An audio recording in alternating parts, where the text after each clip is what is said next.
We've heard from Poe, we've heard from Lovecraft, and now I'm going to read the second piece that's in the horror anthology, Outpost 28. And this particular one has a lot of special influences to it, besides Lovecraft's writings. Some of the other creative works, endeavors that I do, I'll wake up in the middle of the night, and it's one of those occurrences where if you don't wake up and write it down, it's gone. But this particular story I'll read you now, The Crimson Curse, has a special influence, one of which is a painting that will be revealed tonight by a local artist, Veronica Westmoreland, who's with us tonight. So let's give her a quick round of applause. For without her macabre painting, as well as a walk out on the pier with my wife in July underneath a heat lightning storm, this story would not have been read. So, I will perform for you now The Crimson Curse. What a man does for pay is of little significance. What he is as a sensitive instrument responsive to the world's beauty is everything. Howard Phillips Lovecraft.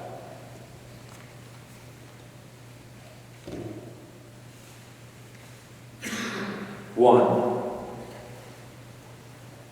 As a well-respected civil engineer in the good graces of officials responsible for the development of Providence, I fervently supported any expansion of the city's infrastructure. The advent of the automobile simultaneously marked an eclipsing of public transit, and if I were to stay ahead of the proverbial curve, it was in my best interest to arduously defend any reigning technology of the foreseeable future. As such, I relished the daily drive in my premium green Cadillac 341B from our family home on College Hill to my office at City Hall.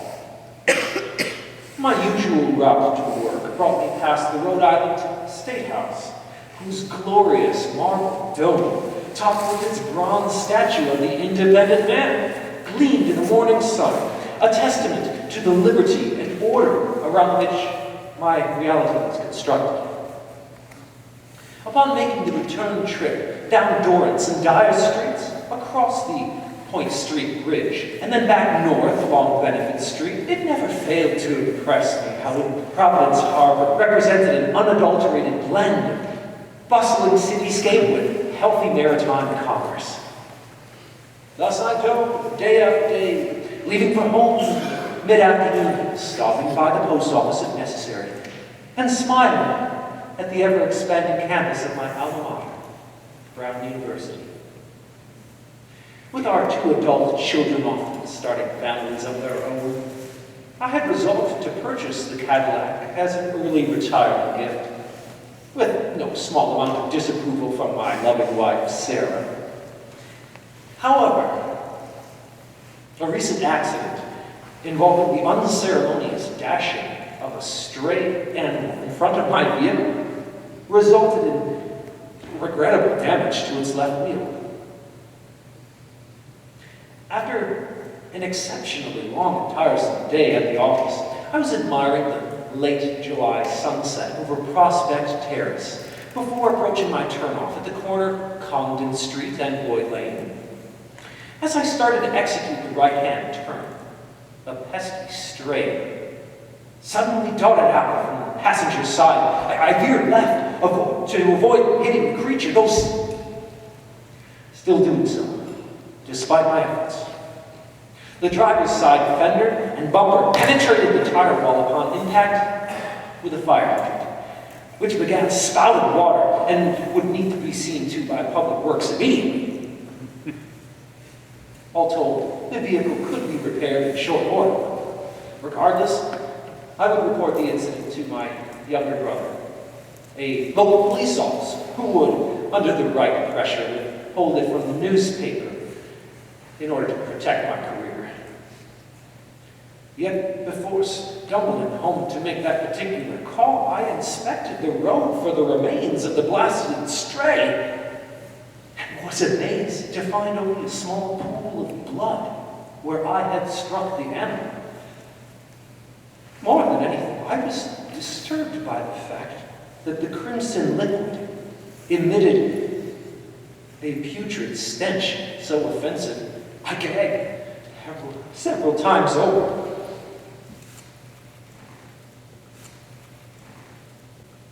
2. It was on Tuesday, the day following that ill-fated accident involving my prized Cadillac, when a series of unsettling events began to unfold.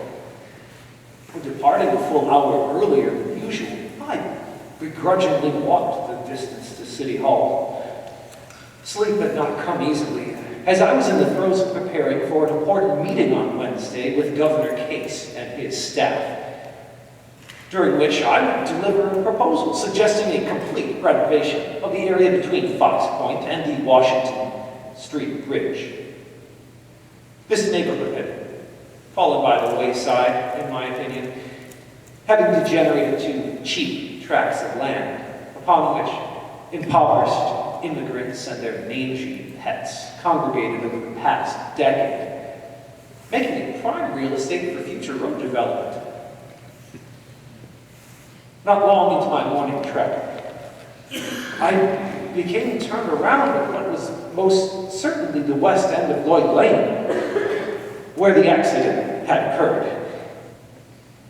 On the ground lay a gruesome scene of horrific description. A dead tabby's corpse decorated the pavement, its face short, clear off from some traumatic blow. Dried blood lay pooled in a spot not far from where I'd found fresh blood the night before, but again I recall having seen no carcass to speak of. I covered my nose with my handkerchief to reduce exposure to a familiar, repugnant odor emanating from the creature's lifeless body. I noticed a tiny charm fastened around the dead animal's neck. Before I might investigate further, I was rendered lightheaded by that morbid scene splayed across the cement. Turning to head what I believed to be north, or was that south, I hurried onward, taking comfort at the sight of the replacement fire hydrant. At least public works was still dependable. Checking my Rolex Oyster Perpetual, I was relieved to see there was still plenty of time for me to arrive at least a quarter of an hour early to the office. However, after nearly 30 minutes of walking through the streets, I grew discouraged by my lack of progress. Even the magnificent dome of the State House, usually a reliable landmark, eluded me in those moments. I was not accustomed to becoming lost in Providence, and eventually found my way, albeit bewildered in the path I had reportedly taken. With only a minute to spare, I breached the entrance to City Hall and quickly ascended the stairs, unkempt, perspiring, and out of breath. A steady day of work ensued as I recovered my faculties and continued preparing for my proposal, with my secretary, Miss Lillibridge, asking minimal questions as to the disagreeable state in which I'd arrived. Around 11 o'clock, my wife telephoned the office and suggested we meet for a late afternoon picnic at Chapwater Park, anticipated to be a peaceful moment before the stress of tomorrow's meeting with the governor. Sarah would bring the basket filled with a sumptuous feast, while I, in turn, would present her with a fresh bouquet of Asiatic lilies, her favorite flower. There was a florist on Brook Street, Barney Brothers, from whom we always purchased, and I agreed if my preparations were completed, I would call her to confirm our picnic engagement. The only other notable interruption came as a self-imposed break to peruse Sanborn insurance maps of Providence, an attempt to rationalize my confusing trip from Lloyd Lane to City Hall. Alas, my could not locate the road, nor any specific intersection from which my intended course had deviated. Perhaps, I reasoned, age was finally catching up with me. 3. Later that day, I experienced a deep satisfaction upon delivering the finishing touches to my proposal, yet became more than a little dismayed when I could not raise Sarah at home. 3 times I telephoned her, and 3 times I received no answer. Assuming she was already en route to our picnic rendezvous, I bid my secretary good day, obtained the conciliatory bouquet of lilies, and made for Talcahuano Park. It was down a side street perpendicular to home, in the heart of that very neighborhood in which my proposal would restore decency, where I once again lost my sense of direction. The brushing of a stray black cat against my pant leg, combined with a strange pungency from the flowers, which I knew to hold no fragrance,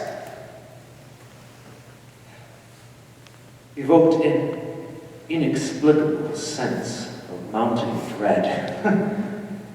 These feelings were further intensified by a light breeze that stirred nearby wind chimes and foretold of angry clouds visibly gathering over the bay.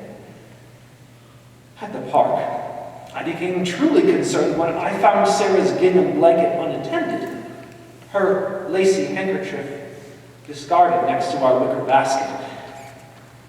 As if originating to the southeast, beyond India Point, I heard her voice softly calling my name. Daniel, Daniel. It sounded as though she were on the move, so I followed, leaving the park and stopping only once at the railroad yard to pick up her cream-colored hat from the dirty tracks. Turning the accessory over with apprehension, I recoiled in terror at the blood stains soaked into its inner fabric. Well, before this, I had imagined Sarah playfully luring me to her like Odysseus and his crew to the Sirens, but I now traversed the train bridge over the Seekonk River in sheer panic, chasing a voice that began to urgently scream for me from a place southwest of Fort Hill. The sky, a dull mixture of pale pink and sickly yellow hues, was all but blotted out by dark clouds, backlit by increasingly frequent strikes of lightning, while the humid air positively thrummed with the unbridled power of nature and carried with it a scent of wet, heavy malignancy indicative of a mighty storm. Yet no rain fell. Screeching seagulls made landfall above me as my aching body raced in the opposite direction, bound for the Wilkes Barre Pier underneath that turbulent weather rolling in off of Narragansett Bay. However, when I reached the end of the pier, shaking with adrenaline, my beloved Sarah was nowhere to be found, and her frantic voice no longer guided me forward. Instead, I was met with an hideous trauma. Looking down into the rough waves, I saw her beautiful face, white as porcelain, yet with the tranquility of a death mask, despite the wild flashes of lightning and howling wind around us. And still no rain fell. I dropped to the ground, heedless of pain as my careworn knees struck the pier with a loud crack. But before I could mourn the apparent loss of my wife, I was startled from that haze of disbelief by the mewing of a cat behind me. I spun round as the first crash of thunder came down from the heavens, ominously punctuating the entrance of a lone tabby. It wandered toward me as if to provide comfort. Unsure of its intentions, I did not touch its gray fur, but noticed a tiny charm, dangling from its fragile neck, upon which the word Ulfar was carved. As the peculiar name left my lips, a second rumbling of thunder brought about the start of a rain shower. The cool precipitation would have been welcome had those drops not begun to burn my skin upon contact. The tabby wailed in agony as acidic crimson rain poured down on us. Insanity overtook me when the fur-covered flesh of the cat's face and dilated eyes melted to the ground, revealing the same grisly carnage I had witnessed at Lloyd Lane concerning the animal I had most assuredly ran over with my Cadillac the night before. I cried in never-ending torment and lost my mind when a sizable group of cats approached from the open end of the pier. At this, I took flight, desperate to escape their feline fury, and dove headlong into the bloody waters of the harbor below. Mr. Monahan? Mr. Monahan? My head snapped up, nearly striking Miss Lillibridge as I came to. Apparently I had dozed off at my desk, and the secretary was rousing me so I might receive a telephone call. "It's Mrs. Monahan," she said, with a tone of criticism at my falling asleep on the job. In as few words as possible, I rejected Sarah's offer to meet for a picnic. Hanging up the phone, I then left City Hall early and rode the trolley past Topwan Park to the station nearest our house, where I savored a home-cooked meal with my wife, grateful for her safety. That evening, I contacted the road commissioner and postponed my meeting with the governor indefinitely. The final shock that drove me to such a drastic measure was this. After taking out the trash, I spied a snow-white cat, illuminated and waiting under a street lamp. In its delicate paw, it carried a single crimson flower, a blood-red Asiatic lily.